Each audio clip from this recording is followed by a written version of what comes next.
Good morning, everyone. It is Saturday, September 7th, 2024. My name is Sam Shalhoub, and it's time for your daily dispatch.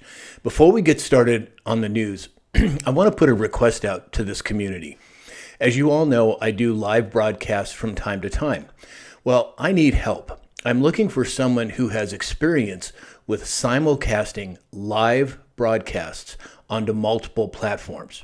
Now, this software that I've used is Livestream or Restream, but if there's anyone out there who has the time and the desire to help me get this message out on multiple platforms via live streams, please send me an email. You can go to my website or just hello@samshalhoub.com. I would appreciate any help that you might be able to provide. Now, let's get to the news.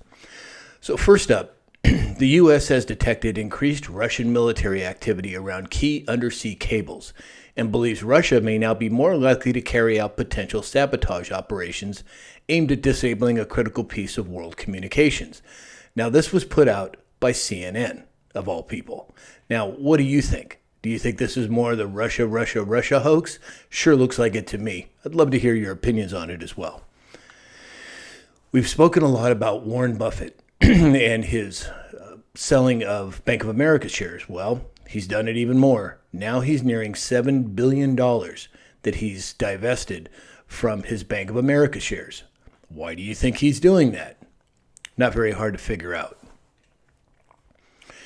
President Trump will not face sentencing in his New York case until after the election.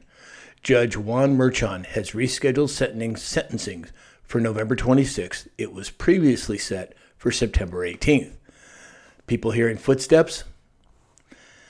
According to Zero Hedge, Harvard and Columbia rank as the worst colleges for free speech in an annual survey.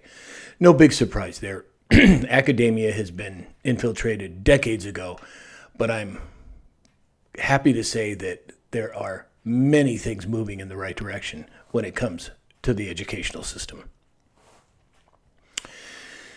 Here's an interesting perspective. Kamala had to drop out of the race in 2019 due to the lack of fundraising. Now, after 4 years of being the least liked vice president in history, we're supposed to believe that she's almost tripling President Trump's fundraising. It's just like the polls.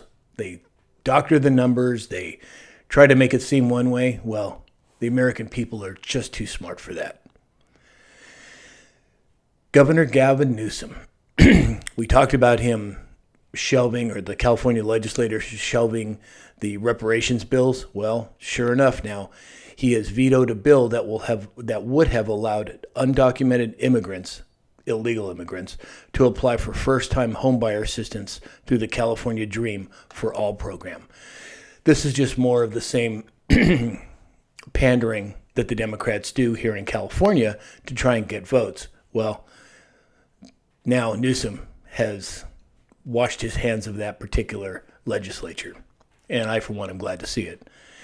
And then finally today, the S&P. We know that the stock market this week has had a terrible time, and I believe it's going to get worse. But the S&P 500 has now erased $2.2 trillion of market cap in the first week of September. What do you think's coming? Well, I think we all know. The only question is when and how. Well, only time will tell for sure. But that's all we have for today. If you'd like to support this channel, I could really use, like I said earlier, some help with live streaming, simulcast throughout the week. If you have the time and you have the knowledge and you have the desire to help this community, I would really appreciate it. Just send me an email at hello@samshalhoub.com, and we'll see where it goes from there. And in the meantime, I hope that you all have a wonderful weekend, and we'll talk again soon.